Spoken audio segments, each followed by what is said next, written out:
விளைவுகள் இருக்கும். செயல் மெதுவாகும், செய்பவர் பலவீனமாகும். மேலும் சிந்தனை மற்றும் அறிவு குறைய ஆரம்பிக்கும். சிந்தனைகள் அமைதியாகும், அறிவின் குழப்பம் நிறுத்தப்படும். இது சிறிய ஒரு முயற்சி மாத்திரம். சுவாசத்தை மட்டும் கவனியுங்கள். சுவாசம் உள்ளே சென்றது, வெளியே வந்தது.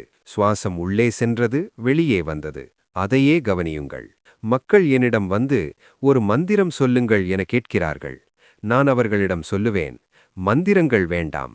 ஒரே ஒரு மந்திரத்தை கடவுள் கொடுத்துள்ளார். அது சுவாசம்தான். அதை கவனியுங்கள்.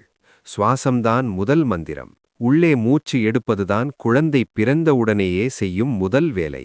மனிதன் இருக்கும்போது செய்யும் கடைசி வேலை கூட மூச்செடுப்புதான். வாழ்வு முழுவதும் சுவாசால் சூழப்பட்டிருக்கிறது. பிறந்து உடனே செய்யும் முதல் வேலை அது மூச்சு. அது முதன்மையான செயல். நீங்களும் மூச்செடுப்பதன் மூலம் செயல்படுகிறீர்கள். அதுக்காகவே நீங்கள் மூச்சை கவனித்தால் முதலில் செய்யப்பட்ட அந்த செயலை அடையலாம். பிறக்கும் முன்பு இருந்த வாழ்வை நீங்கள் அறிந்து கொள்ள முடியும். மூச்சை கவனிப்பதில் திறன் பெற்றால் இறப்பு உடலுக்கு மட்டும் சம்பந்தப்பட்டதே என்று புரியும், மூச்சுக்கு அல்ல. நீங்கள்